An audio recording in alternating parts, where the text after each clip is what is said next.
Fala, galera. Vamos para mais um episódio aí da nossa série de partidas rápidas. Aposto que você sentiu falta dessa série, mas ela tá de volta, então vamos lá, em busca do topo aí do ranking brasileiro no chess.com no ritmo rápido. Se você tá gostando dessa série, deixa o like, se inscreve no canal se não tiver inscrito, divulga pros amigos, para quem ainda não conhece o canal, pra gente ficar cada vez mais perto dos 20 mil inscritos, que é a nossa próxima meta, e vamos que vamos.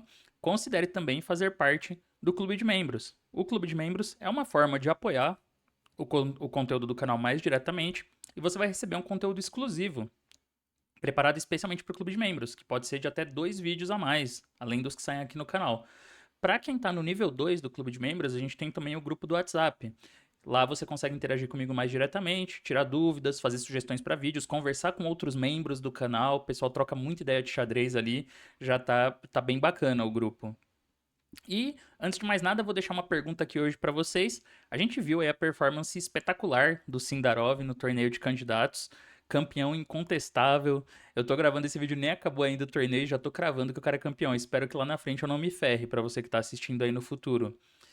E aí, o que você acha? Será que um jogador dessa nova geração que desponta assim, dá uma vontadezinha do Carlsen voltar a disputar o título de campeonato mundial? A gente sabe que o Carlsen parou porque ele estava se sentindo meio sem oponentes, mas será que alguém dessa molecada instiga o Carlsen a voltar para as competições? O que você acha? Deixa aí nos comentários. Vamos lá, vamos buscar uma partida aqui. Faz tempo que eu não gravo para série de rápidas, devo confessar. Mas esqueci até de abrir o ranking, talvez eu faça isso no final. Ou posso fazer agora, né? Cadê? Aqui, né? Enquanto buscamos um adversário. Estamos mais ou menos perto dos 2.700, né? Passei de 2.650, 2.651 por 1. Vamos ver aqui como é que tá o ranking por enquanto.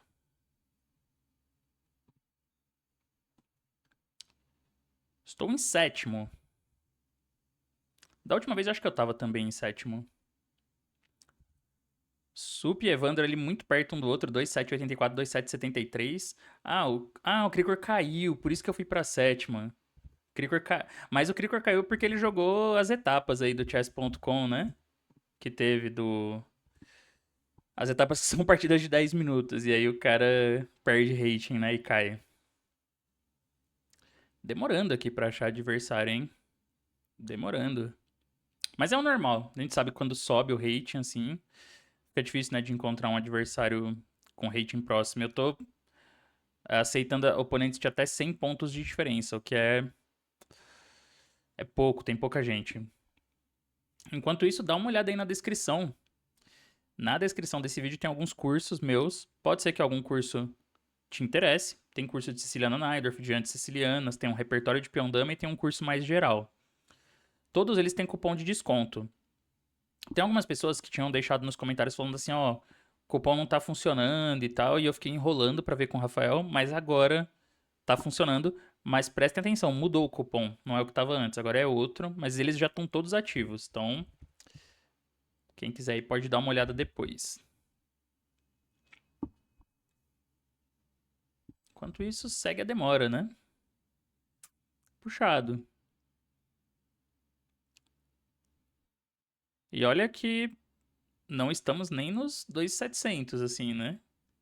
Imagina o pessoal que tá no rating ali do top 3, o Supo, o Evandro, Diegão. Como eles demoram pra encontrar adversário pra jogar, né? Porque, por exemplo, o Supo ele tem 2.780, ele tá, eu acho. Se ele colocar uma margem de 100 pontos pra achar um adversário, por exemplo, eu não consigo jogar com ele, porque ele tem mais de 100 pontos a mais que eu. Vamos dar uma aumentada então, vai. Vamos mudar isso aqui. Vamos deixar o intervalo 150 pontos. Agora 150, hein? 2.500. Bom, aí apareceu um 2.508. Vamos que vamos, boa. Tem problema não. Depois eu peço pra Fabiola cortar esse tempo de espera aqui, senão vai ser muito ruim, né? D4. Eu joguei uma Ninja Índia, né? Recentemente. Eu vou jogar de novo. Ninja é uma abertura legal de jogar. Bom, aí vai ter que ser uma catalã. Mas olha que interessante. A gente tem analisado a Catalã recentemente no clube de membros. Eu analisei em março de brancas e em abril de pretas. Pra quem não sabe, o nível 2 do clube de membros, ele te dá direito a receber um vídeo de abertura. Então a gente tá tendo todo mês uma abertura temática que tá sendo estudada no canal. Em janeiro foi a Rui Lopes, em fevereiro a francesa, de pretas, em março a catalã de brancas e abril a catalã de pretas. Então vou jogar a linha que eu analisei no clube de membros. D por C4. Eu poderia ter feito outras ordens aqui, mas eu quero entrar nessa catalã pra testar, né? Cavalo E5 é uma super crítica, mas tá analisado também no clube de membros. Aqui o lance cavalo C6. É cavalo C6? Peraí. Isso, cavalo C6. Eu já confundindo. Tem as duas agora, bispo toma e cavalo toma. Essa é uma que as brancas ganham um peão, né? Ele vai ganhar um peão. Porque ele vai, né, toma em E7 e depois ele pode vir atrás desse. Porém, fica os bispos de cores opostas. Principalmente o bispo de casas brancas é perigosíssimo. Dama A4 aqui, E5. Tudo isso aqui é bem teórico.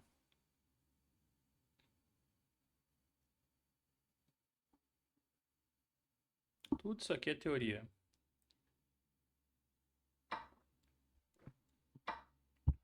Bispo E6.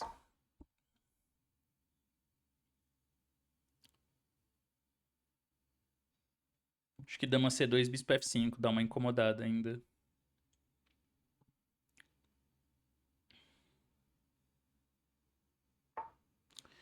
Então, dama C2, eu acho que dá pra jogar... Dá pra piorar ainda essa dama com bispo F5 ou pescar uma repetição, né?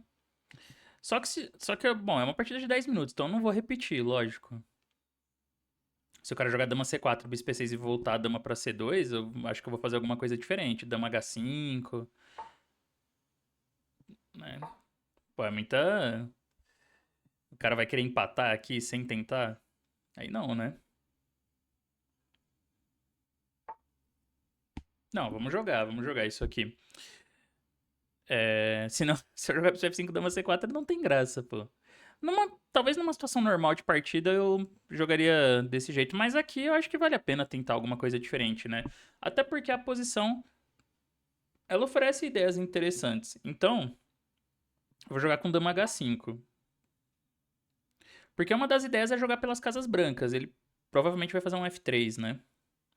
Pra evitar cavalo G4 e também a dama aqui tá batendo em E4.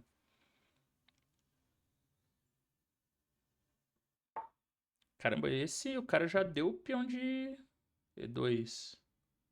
Bom, devolver o peão, vamos, né? É que ele só calculou, na verdade, cavalo G4 e cavalo F3. E aí, devolver o peão, tudo bem. Dama D1. Não, mas aqui... Vou manter damas, óbvio, porque o rei dele tá aberto. Aqui tá bom, né, pra mim. Pô, recuperei o peão já. E segue o ataque. Então vamos de torre D8. Se bispo B2, dama A5. Tá feio já, hein? Aqui a coisa tá feia. Dama C2. Posso jogar aqui. De novo, né? Dama E2. Ele vai ter que voltar essa dama pra D1 e agora dama D3. Quando dama F3, dama D4 toca na torre. Torre B1. Bispo G4. Bom, mas aí o cara já meio que se rendeu já, né? Tipo, esse aqui, por exemplo, o que acontece?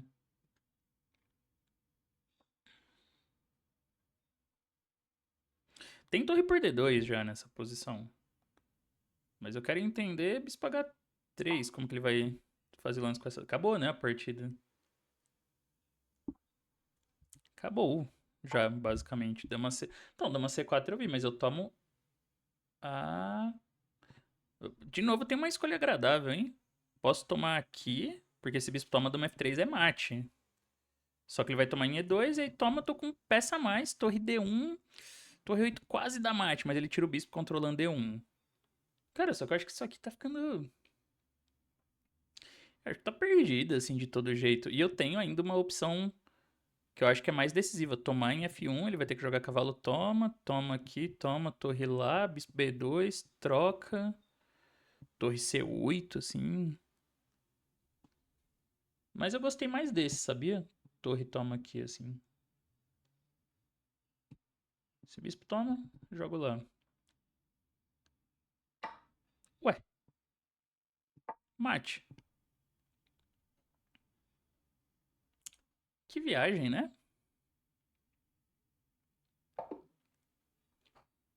Que loucura essa partida. Foi até curto o negócio. É. Entendi nada. Que o cara perdeu naturalmente, né? Tranquilaço.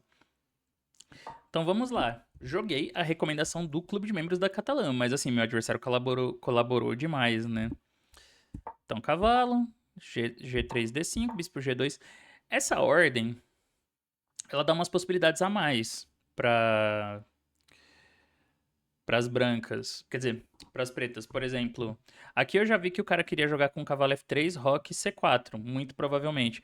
Porque geralmente quem joga assim é porque quer evitar muita teoria. Por exemplo, cavalo F6, C4, E6, cavalo F3, D5, G3 é a ordem mais clássica da catalã. Mas aí tem bispo B4 cheque, e também tem D por C4 aqui, bispo G2 e várias linhas, né? C6, A6, C5, cavalo, cavalo, bispo cheque, bispo D7, tem um monte de linhas. Então o que muita gente faz? Muita gente joga uma ordem dessas assim, para não dar essas chances. Para transpor para principal, igual aconteceu na partida, sem ter que estudar a linha do cheque ou as linhas com D por C4 rápido. Mas isso também dá algumas possibilidades extra para as pretas. Por exemplo, aqui eu joguei E6 porque eu queria realmente entrar na linha do clube de membros. Mas eu poderia ter feito C6 quando eu senti que ele estava indo para esse setup, porque depois de cavalo F3, bispo F5. Aí joga uma linha de eslava, né? Roque E6 aqui.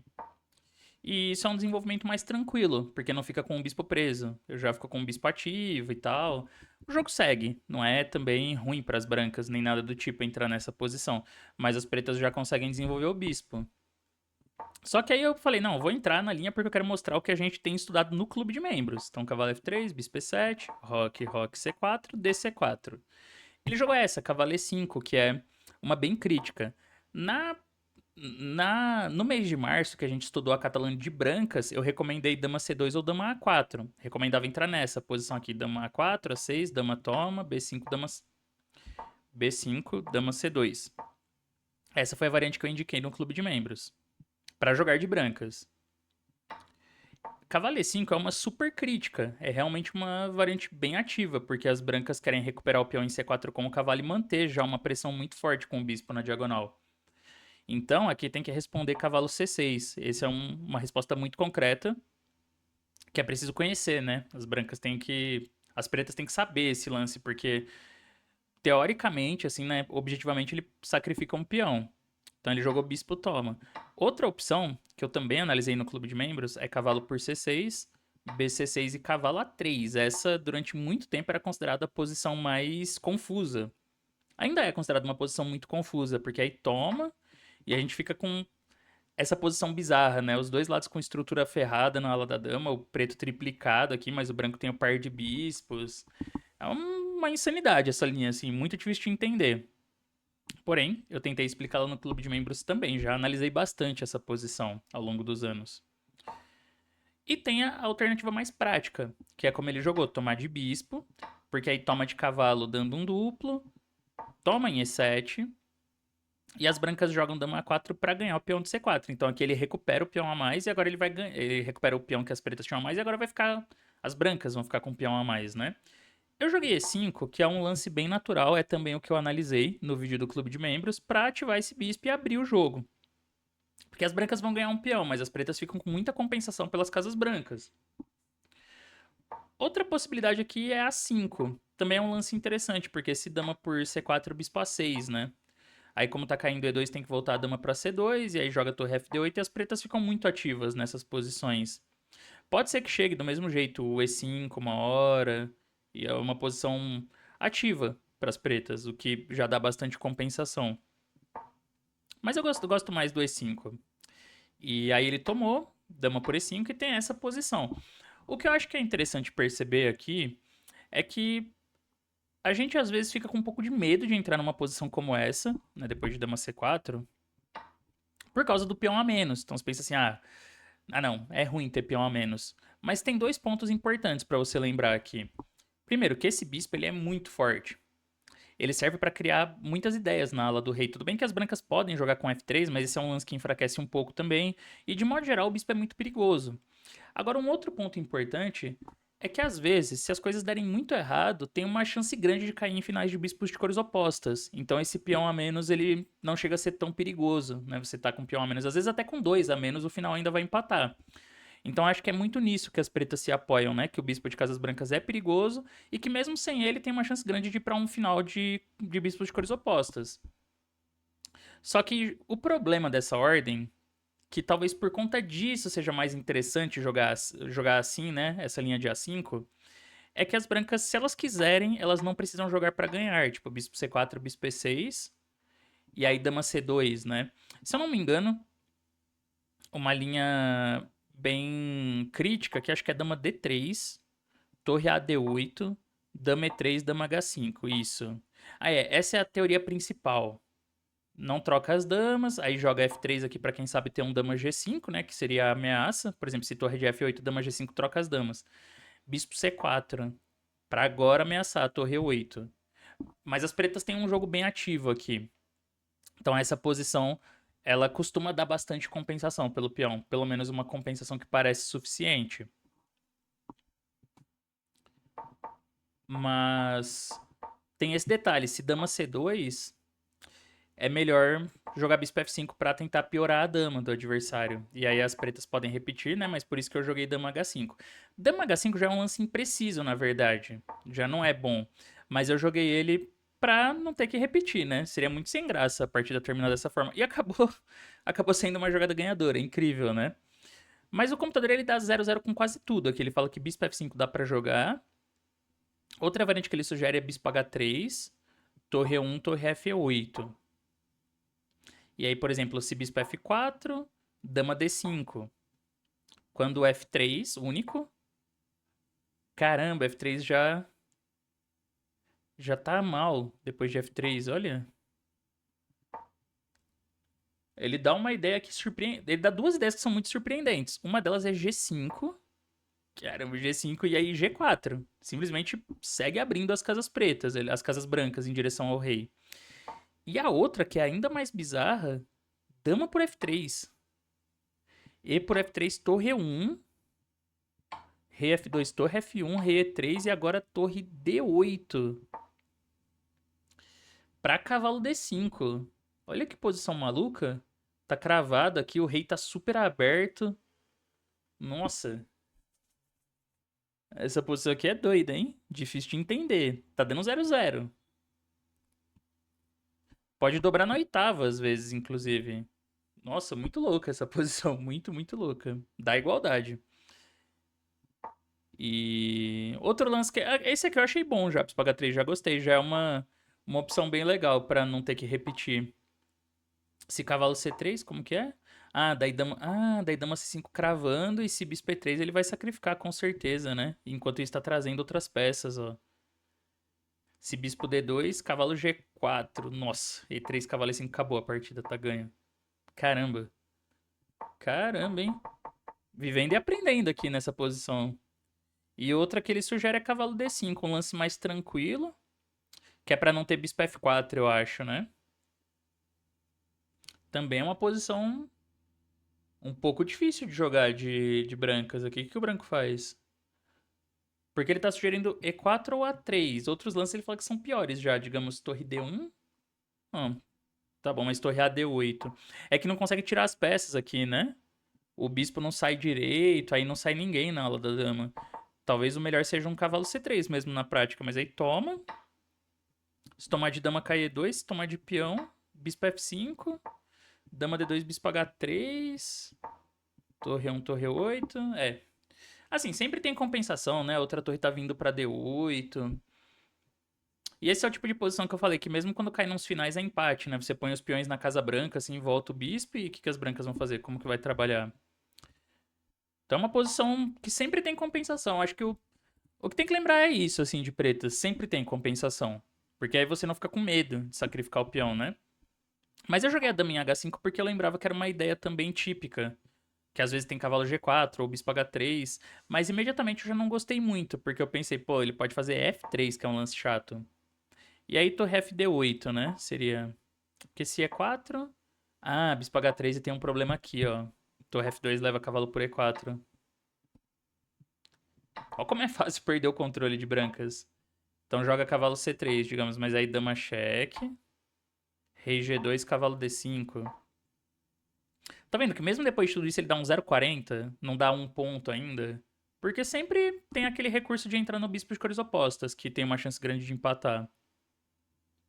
Mas aí o cara fez esse, né? Cavalo D2. Lance terrível.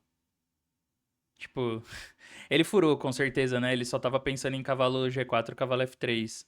E aí levou esse. Acabou a partida agora. Simplesmente. Eu tinha pensado em jogar agora bispo H3, mas achei que torre 1. Ah, nossa, 5 pontos. Joga torre de F8. Porque esse bispo tá meio sem casa, né? Esse bispo. Ops. Esse bispo B2. Dama B7. F3. Cheque. E entra lá em F2. Eu decidi voltar aqui. Ah, daí tinha um F. Essa defesa era difícil, hein? F3. Pra torre F2. Bem difícil. Porque tem que entrar nessa posição. Bispo aqui, torre F2, cheque, cavalo F1. Esse, e aí bispo B2. Porque agora ameaçou torre D1. Por que antes não tinha? Bispo D2, né? E por que agora tem? Por exemplo, torre U. Eu entendo que se torre D1, bispo. Ah, é porque torre 8, se jogar, sei lá, 4 torre D1, bispo D2 toma em A1 e toma dobrando na oitava e mate aqui, né? Mate não, mas troca tudo em F1, dama C4, troca tudo. É, mas aí o cara não viu essa defesa, ele tomou e levou bispo H3 e já era, né? E aí torre toma. Esse aqui leva mate. Esse aqui ele seguia jogando, mas tá totalmente perdido, né? Torre D1. É, eu tinha pensado em torre 8 ou... É, torre 8 ele joga bispo E3, mas aí eu vi esse aqui, cavalo G4. Pra cavalo E5, cavalo F tá muito ganho, né? O computador dá até esse aqui. Torre toma, F toma, H5, assim. Duro esse, hein? Porque vai dar mate aqui. Torre G2 e cavalo G4 é uma rede de mate. Bom, uma partida até tranquila, né? Eu achei que ia ser mais puxada, assim, porque apesar de ter compensação, é difícil jogar pra ganhar aquela posição, mas o cara pendurou. Pendurou tá valendo, né? Infelizmente, atualizando o ranking aqui, eu acho que ainda não vai. Não vou passar o mano que tá em sexto, porque ele tava com 2.657. E agora eu tô com 2.656 depois dessa partida. Porém, seguimos ganhando e seguimos subindo. Na próxima.